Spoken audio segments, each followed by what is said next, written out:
നമസ്കാരം. ലക്ഷ്യ 2006 ക്യാമ്പ് കഴിഞ്ഞ് വയനാട് ബത്തേരിയിൽ നിന്നും ചുരമൊക്കെ ഇറങ്ങി താഴ്വരയിലെ ചൂടിലേക്കും പുകയിലേക്കും പുകപടലങ്ങളിലേക്കും എത്തി നിൽക്കുകയാണ് കോൺഗ്രസ്. തിരഞ്ഞെടുപ്പ് ആസന്നമായിരിക്കുന്നു. കേട്ടത് മുഴുവൻ നല്ല കുളിർമയുള്ള കാര്യങ്ങളായിരുന്നു വയനാട്ടിൽ കേട്ടത്. അതായത് വി.ഡി. സതീശൻ പറഞ്ഞു നമുക്ക് 100 സീറ്റുകൾ ലഭിക്കും, അല്ലെങ്കിൽ അതിനുള്ള സാഹചര്യമുണ്ട്. കനകോല് പറഞ്ഞു അങ്ങനെയല്ല, 85 സീറ്റൊക്കെ ലഭിക്കാം. കോൺഗ്രസിന്റെ മൊത്തം ചിന്ത ഒരു 90 സീറ്റ് ലഭിക്കാം, 80 സീറ്റ് ലഭിക്കും എന്ന് മാധ്യമങ്ങൾ തദ്ദേശ തെരഞ്ഞെടുപ്പിന്റെ ഫലമനുസരിച്ച് 80 സീറ്റോളം കോൺഗ്രസും UDF മുന്നിട്ട് നിൽക്കുന്നു, അത്രയുമെങ്കിലും പിടിച്ചെടുക്കാൻ കഴിയും എന്ന് മാധ്യമങ്ങൾ പലരും കോറിയിട്ട ചിത്രം. ഇതെല്ലാം നൽകിയ സുഖകരമായ ഒരാലസ്യം. അത് മാത്രമല്ല, സ്വല്പം വിഘടിച്ചു നിന്ന ശശി തരൂരിനെ ഉൾപ്പെടെ കോൺഗ്രസ് ലൈനിൽ കൊണ്ടുവന്നു. ആനയൊക്കെ ചട്ടം പഠിപ്പിക്കുന്ന പോലെയാണ്. തരൂരിനെയൊക്കെ ചട്ടം പഠിപ്പിച്ച്, സംഘടനാ ചട്ടമൊക്കെ പഠിപ്പിച്ച്, കേരളത്തിലെ താപ്പാനകളോടൊപ്പം ചേർന്ന് നിന്ന് മെരുക്കിയൊക്കെ എടുത്ത് നല്ല ഒന്നാം തരം ഫോട്ടോ ഓപ്പർച്യൂണിറ്റിയിൽ അങ്ങനെ നിൽക്കുകയാണ് കോൺഗ്രസ്. ആ ഒരു പശ്ചാത്തലത്തിലാണ് ഇനി യാഥാർത്ഥ്യത്തിലേക്ക് വരികയാണ്. ഇനിയുമാണ് വി.ഡി. സതീശൻ പറഞ്ഞ 2-3 താല്പര്യങ്ങൾ, ആഗ്രഹങ്ങൾ, ചിന്തകൾ. അതിൻ്റെ വിശകലനമാണ് ഈ വീഡിയോയുടെ ഇതിവൃത്തം.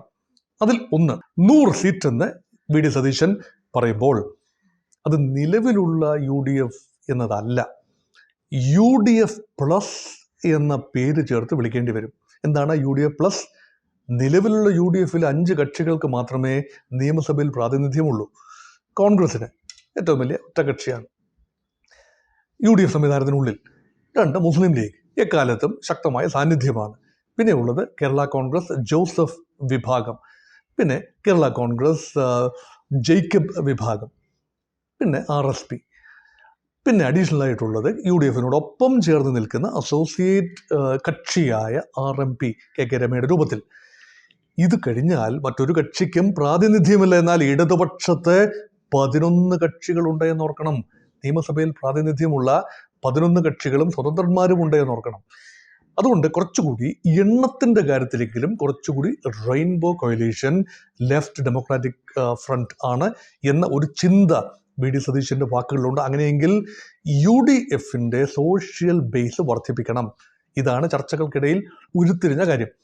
വർദ്ധിപ്പിക്കണമെങ്കിൽ ഏറ്റവും എളുപ്പം കിട്ടാവുന്ന, ഏറ്റവും വലിയ മീൻ എന്ന് പറയുന്നത് കിട്ടാവുന്നതിൽ ഘടകകക്ഷികളിൽ അതൊന്ന് സ്വാഭാവിക പാർട്ണറാണ്. അത് മറ്റാരുമല്ല, കേരള കോൺഗ്രസ് മാണി വിഭാഗമാണ്.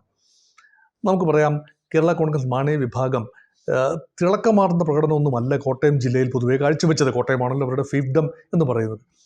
പക്ഷേ കോട്ടയത്തെ UDF-ന്റെ പ്രൊജക്റ്റഡ് നമ്പേഴ്സ്, ഈ 9 സീറ്റുള്ള കോട്ടയം ജില്ലയിൽ കഴിഞ്ഞ തവണ 4 സീറ്റ്, ഇപ്രാവശ്യം 5 സീറ്റ് ലഭിക്കുമെന്നേ പറയുന്നുള്ളൂ. കോൺഗ്രസ് തന്നെ പറയുന്നുള്ളൂ. വി.ഡി. സതീശൻ്റെ തന്നെ കണക്കുകൾ എത്രയും ഉള്ളൂ. അങ്ങനെയെങ്കിൽ മാണി ഗ്രൂപ്പിനെ ഗൗരവമായിട്ട് തന്നെ എടുത്തിട്ടുണ്ട്. പക്ഷെ മാണി ഗ്രൂപ്പ് അത്ര വലിയ പാർട്ടിയാണോ എന്ന് ചോദിച്ചാൽ ഇല്ല. പക്ഷെ ഒന്നിൻ്റെ പുറത്തൊരു തള്ളും കൂടി എന്ന് പറയുമ്പോൾ അതൊരു UDF സ്പേസ് കൺസോളിഡേറ്റ് ചെയ്യാൻ കോട്ടയം ജില്ലയിൽ കഴിയും. അങ്ങനെയെങ്കിൽ ഈ കോട്ടയത്ത് 9 സീറ്റിൽ ഒരു 7 സീറ്റ് വരെ പിടിക്കാൻ കഴിയുമെന്ന ഒരു ചിന്തയാണ് UDF-നുള്ളത്. പക്ഷെ അതിന് ജോസഫ് വിഭാഗത്തെ മെരുക്കിയെടുക്കേണ്ടതുണ്ട്. ഇവർക്ക് രണ്ടും കൂടി ജോസഫ് വിഭാഗത്തിന് 10 സീറ്റിൽ തന്നെ മത്സരിക്കണമെന്ന് വാശി പിടിക്കുകയാണ്. അങ്ങനെയെങ്കിൽ എങ്ങനെയാണ് മാണി വിഭാഗം 12 സീറ്റ്, ഒരുപക്ഷെ ഒന്നുകൂടി ചേർത്ത് 13 സീറ്റ് കൊടുത്തേക്കാം ഇടതുപക്ഷം.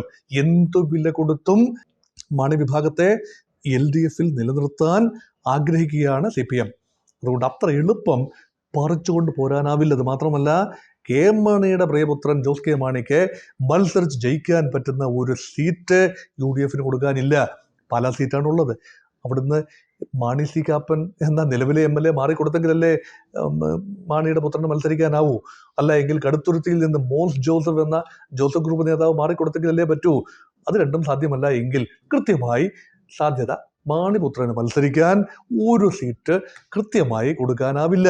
അതൊരു ഒരു ഇററ്റൻ്റാണ്. പക്ഷേ കോൺഗ്രസിന് ആഗ്രഹമുണ്ട്, വി.ഡി. സതീശന് ആഗ്രഹമുണ്ട്, കോൺഗ്രസിന് നേതൃത്വത്തിന് ആഗ്രഹമുണ്ട്. കാരണം കപ്പിനും ചുണ്ടിനുമിടയിൽ അധികാരം കൈവരാൻ സാധ്യതയുള്ള അധികാരം നഷ്ടപ്പെടാൻ UDF ആഗ്രഹിക്കുന്നില്ല. അതുകൊണ്ട് വിട്ടുവീഴ്ച ചെയ്തും മാണി ഗ്രൂപ്പിനെ കൊണ്ടുവരണമെന്ന് ആഗ്രഹമുണ്ട്. കാരണം മാണി ഗ്രൂപ്പ് പ്രതിനിധാനം ചെയ്യുന്ന ഒരു സ്പേസ് UDF സ്പേസാണ്. മാണി ഗ്രൂപ്പിൻ്റെ വോട്ടർമാരെന്ന് പറഞ്ഞാൽ കാട്ട മാണി വോട്ടർമാർ എന്നല്ലർത്ഥം. ഒരു UDF മൈൻഡഡ് ആളുകളാണ്. അവർ മനസ്സില്ലാ മനസ്സോടെയാണ് പലപ്പോഴും ഈ LDF വോട്ട് ചെയ്യുന്നത് എന്നാണ് പൊതുനിഗമനം. പക്ഷേ UDF വരുമ്പോൾ വളരെ ആർജവത്തോടു കൂടി തന്നെ ജോസ് കെ മാണിയുടെ പിന്തുണക്കാർക്ക് UDF വോട്ടുകൾ പാർക്ക് ചെയ്യാൻ കഴിയും എന്ന് ചിന്തിക്കുന്നു. ഇനിയുള്ള ദിവസങ്ങളിലെ ഒരു പ്രധാന കടമ്പ അതാണ്. 2, BDJS ഒരുപക്ഷെ ഇടതുപക്ഷം നോട്ടമിടുന്നുണ്ടായിരിക്കും. സ്വാഭാവികമായി SNDP യോഗത്തിൻ്റെ കൂടി അനുഗ്രഹാശിസകളോടെ ഉണ്ടായി വന്ന ഒരു രാഷ്ട്രീയ പരീക്ഷണം. ഇപ്പോൾ BJP എത്തി നിൽക്കുന്നു, BJP പാളയത്തിൽ അല്ലെങ്കിൽ അവരോടൊപ്പം എത്തി നിൽക്കുന്നു BDJS.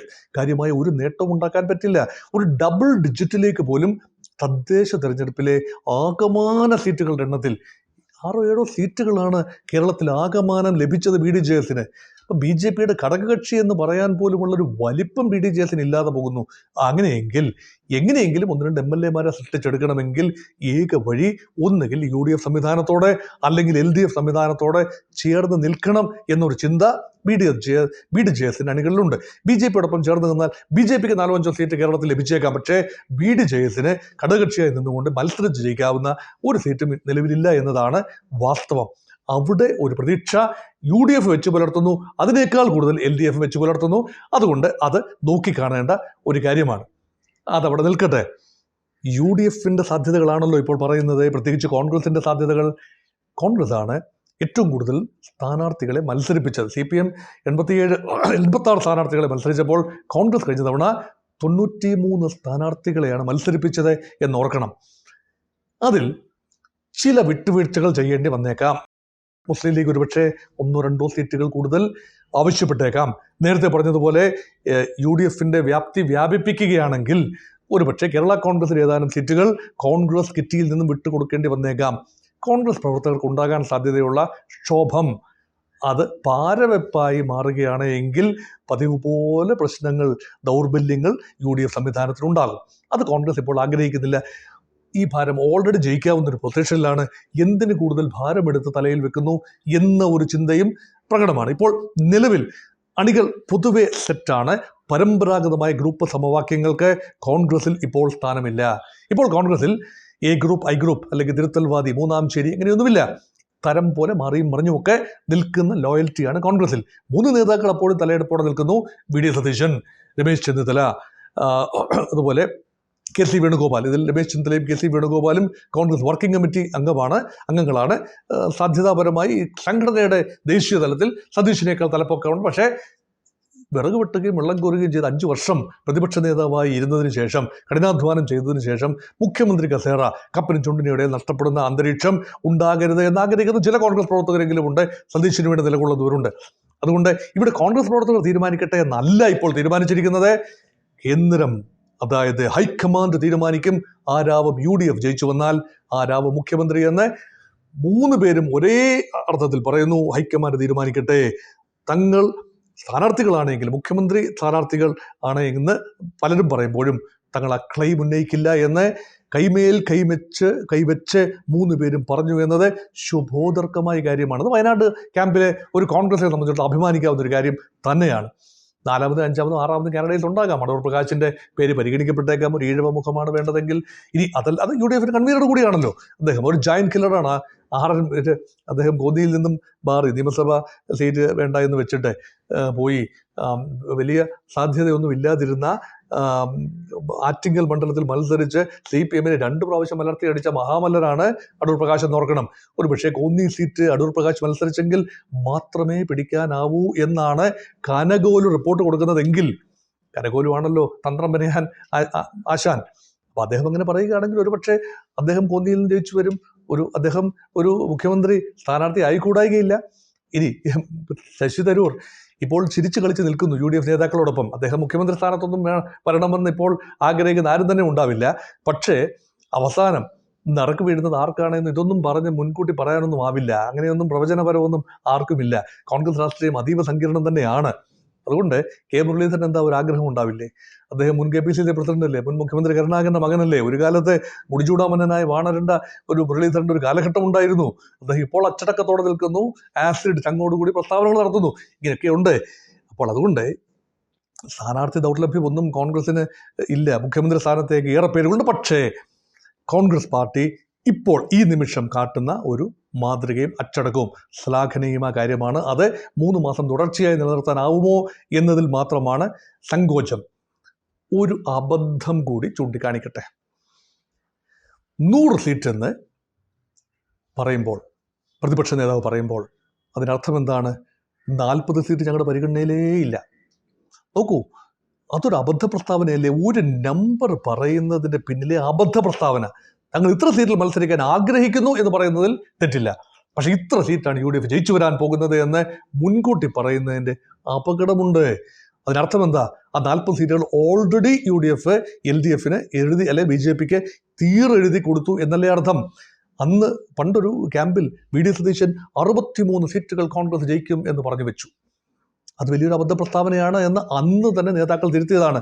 അങ്ങനെയെങ്കിൽ കോൺഗ്രസ് മത്സരിക്കുന്ന 93 സീറ്റിൽ 30 സീറ്റിൽ കോൺഗ്രസ് പരാജയപ്പെടുമെന്ന് പ്രതിപക്ഷ നേതാവ് പറഞ്ഞില്ലേ എന്നായി ചോദ്യം. AP അനിൽകുമാറൊക്കെ ചോദിച്ചൊരു ചോദ്യമാണെന്ന്. അതുപോലെയുള്ള ചോദ്യങ്ങൾ ഉണ്ടാവില്ലേ? അത് എന്തിന് കോൺഗ്രസിൻ്റെ സ്ഥാനാർത്ഥികളുടെ ആത്മവിശ്വാസം വെറുതെ, UDF സ്ഥാനാർത്ഥികളുടെ ആത്മവിശ്വാസം വെറുതെ കളയുന്നത് എന്താണ്? വേണമെങ്കിൽ പറയാം, കോൺഗ്രസിന് ഒറ്റയ്ക്ക് 70 സീറ്റുകൾ, അത് 70-71 എന്ന് പറയുന്ന മാജിക് നമ്പറാണ്, അതാണ് ഭൂരിപക്ഷം. 71 സീറ്റുകൾ ഒറ്റയ്ക്ക് 93 സീറ്റിൽ മത്സരിക്കുന്ന ഒരു പാർട്ടിക്ക് വലിയ പ്രതീക്ഷയാകാമല്ലോ. ഒറ്റയ്ക്ക് ഭൂരിപക്ഷം ലഭിക്കുന്നു. കേന്ദ്രത്തിൽ BJPക്ക് ഒറ്റയ്ക്ക് ഭൂരിപക്ഷം ലഭിക്കാനെന്ന് ശ്രമിച്ചതുപോലെ ഒരിക്കൽ ലഭിക്കുകയും ചെയ്തതാണ്. ഇപ്രാവശ്യമില്ല. അതുകൊണ്ട് ഈ 400 പാർ എന്ന് പറഞ്ഞ് BJP കേന്ദ്രത്തിൽ തെരഞ്ഞെടുപ്പ് നേരിട്ടതുപോലെ, എന്നിട്ട് അവസാനം 240 കൊണ്ട് 243 കൊണ്ട് കരയ്ക്ക് കയറിയതുപോലെ ആവാതെ ഇരിക്കാൻ കോൺഗ്രസ് ശ്രദ്ധിക്കേണ്ട ഒരു സമയമാണെന്ന് കോൺഗ്രസിനുള്ളിൽ നിന്ന് തന്നെ വിമർശനങ്ങൾ ഉയരുന്നുണ്ട്. അതുകൊണ്ട് നമ്പേഴ്സ് പ്രൊജക്ഷൻ എന്ന് പറയുന്നത് ഗുണത്തേക്കാളേറെ ദോഷമാണ് ചെയ്യുന്നത്. പക്ഷെ നോക്കൂ, കോൺഗ്രസ് പാർട്ടി ഏറെ ശ്രദ്ധിക്കുന്ന ഒരു കാര്യം കൂടിയുണ്ട്. ഭരണവിരുദ്ധ വികാരമുണ്ട് എന്നറിയാം, അത് ഏത് കൊച്ചുകുഞ്ഞിനും അറിയാം. ശബരിമല വിവാദം ആളിക്കത്തിക്കാനാവുമെന്നറിയാം. പക്ഷേ ഇപ്പോൾ BJP ഉൾപ്പെടെ ശബരിമല വിവാദം ആളിക്കത്തിക്കാൻ പോകുമ്പോൾ അതിൻ്റെ പൂർണ്ണ പ്രയോജനം കോൺഗ്രസിന് മാത്രം ലഭിച്ചുകൊള്ളണമെന്നില്ല. BJPയും ശക്തമായ പ്രതിപക്ഷം തന്നെയാണ്. LDFനെ പരാജയപ്പെടുത്താൻ തിരുവനന്തപുരം ജില്ലയിലെ നഗരമണ്ഡലങ്ങളിലെങ്കിലും BJPക്കാണ് കൂടുതൽ സാധ്യത എന്ന് തിരിച്ചറിയുന്നു. കോൺഗ്രസിന് വളരെ ചെറിയ പ്രതീക്ഷയേ ഉള്ളൂ. തിരുവനന്തപുരം ജില്ലയിലെ 14 മണ്ഡലങ്ങളിൽ, കൊല്ലം ജില്ലയിലെ മണ്ഡലങ്ങളിൽ വളരെ ചെറിയ പ്രതീക്ഷയേ ഉള്ളൂ.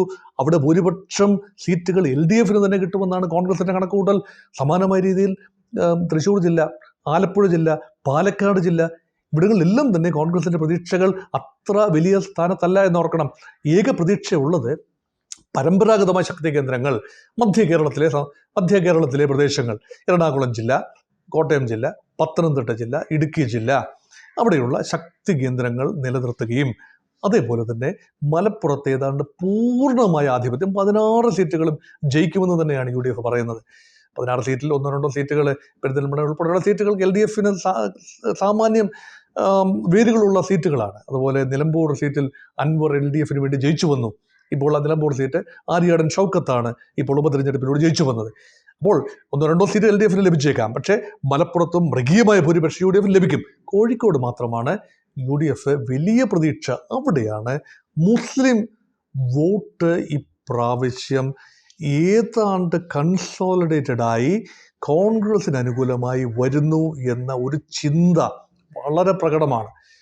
അതിൻ്റെ ചുവട് പിടിച്ചുകൊണ്ടാണ് LDF ശക്തമായ ആക്രമണം അഴിച്ചുവിട്ടു. BJP സമാനമായ ആക്രമണം അഴിച്ചുവിട്ടു. UDF ജയിക്കുകയാണെങ്കിൽ ആഭ്യന്തരം കൈകാളുന്നത് ജമാഅത്തെ ഇസ്ലാമിയായിരിക്കുമെന്ന് ഒറ്റ അടിയാണ്. ഇത് ഭൂരിപക്ഷ സമുദായത്തെ, വിവിധ നായർ, ഈഴവ, മറ്റ് സമുദായങ്ങൾ, ഭൂരിപക്ഷ കമ്മ്യൂണിറ്റിയിലെ ഹിന്ദു സമുദായത്തിലെ വിവിധ അവാന്തര വിഭാഗങ്ങളെ മാറ്റി ചിന്തിപ്പിക്കാൻ, പ്രേരിപ്പിക്കാൻ സാധ്യതയുള്ള വലിയ പരാമർശമാണ്. ഇത് മുസ്ലിങ്ങളുടെ കയ്യിലേക്ക് അധികാരം വരുന്നു എന്നൊരു നറേറ്റീവ്. അതൊന്നും പൂർണ്ണമായി ശരിയല്ല. എപ്പോഴും ഒരു റെയിൻബോ കോയിലീഷനാണ് UDF എന്ന് പറയുന്ന സംവിധാനം. എല്ലാ വിഭാഗങ്ങളെയും കൈക്കൊള്ളുന്ന അങ്ങനെ ഒരു കാര്യമാണ്. പ്രത്യയശാസ്ത്രം എന്നതിനേക്കാൾ കൂടുതൽ പ്രായോഗികതയ്ക്ക് ഊന്നൽ നൽകുന്ന, എല്ലാം ഉൾക്കൊള്ളുന്ന ഒരു സംവിധാനമാണ്. അഴകുഴമ്പൻ എന്ന വാക്കായിരിക്കും കൂടുതൽ യോജിക്കുക. പക്ഷേ അത് തീർച്ചയായും UDF അങ്ങനെ പറയില്ല. തങ്ങളുടെ സംവിധാനം ഒരു അഴകുഴമ്പൻ സംവിധാനമാണെന്നൊന്നും ഒരിക്കലും പറയില്ല. പക്ഷേ അത് എല്ലാ വിഭാഗം എവിടുന്ന് വോട്ട് വന്നാലും നന്ന് എന്ന് ചിന്തിക്കുന്ന വിഭാഗം. അതുകൊണ്ട് മലബാർ മേഖല വലിയ പ്രതീക്ഷ UDF കൈവച്ചിരിക്കുന്നു. മധ്യ കേരള മേഖലയും വലിയ പ്രതീക്ഷയിലാണ്. തെക്കൻ കേരളത്തിൽ ഇടതുപക്ഷം നിർണായക മേൽക്കൈ ഉണ്ടാക്കുമെന്നാണ് തദ്ദേശ തെരഞ്ഞെടുപ്പിലെ ഫലം വെച്ചുകൊണ്ടുള്ള പ്രൊജക്ഷൻ. അതുകൊണ്ട് BJP പിടിക്കുന്ന വോട്ടുകൾ UDFനാണ് കലാകാലങ്ങളിൽ നഷ്ടമുണ്ടാക്കിയിരുന്നതെങ്കിൽ ഇപ്രാവശ്യം BJP പിടിക്കുന്ന വോട്ടുകൾ ശബരിമല പ്രക്ഷോഭത്തിൻ്റെ ഉൾപ്പെടെ കാര്യത്തിൽ BJP പിടിക്കുന്ന വോട്ടുകൾ കുറച്ചൊക്കെ UDF നഷ്ടപ്പെടാമെങ്കിലും ഏറെയും ഇടത് സമുദായത്തിൽ നിന്നുള്ള ഉൾപ്പെടെ വോട്ടുകൾ LDFിൻ്റെ കുത്തകയിൽ നിന്നും ചോർന്നു പോകാമെന്ന നിരീക്ഷണത്തിലാണ് കോൺഗ്രസ്. അതുകൊണ്ട് വളരെ ഓപ്റ്റിമിസ്റ്റിക്. ഈ നിമിഷം ഇപ്പോൾ ഞാൻ നിങ്ങളോട് സംസാരിക്കുന്നത് ഏതാണ്ട് തിരഞ്ഞെടുപ്പിന് ഒരു 100 ദിവസം മുൻപാണ്. ഈ നിമിഷത്തിൽ UDFിൻ്റെ പ്രതീക്ഷകൾ സാമാന്യം ശക്തം തന്നെയാണ്. ലക്ഷ്യ 2026 ശേഷമുള്ള ഒരു പൊതുവികാരം പ്രകടിപ്പിക്കുക എന്നത് മാത്രമായിരുന്നു ഈ വീഡിയോയുടെ ഉദ്ദേശം.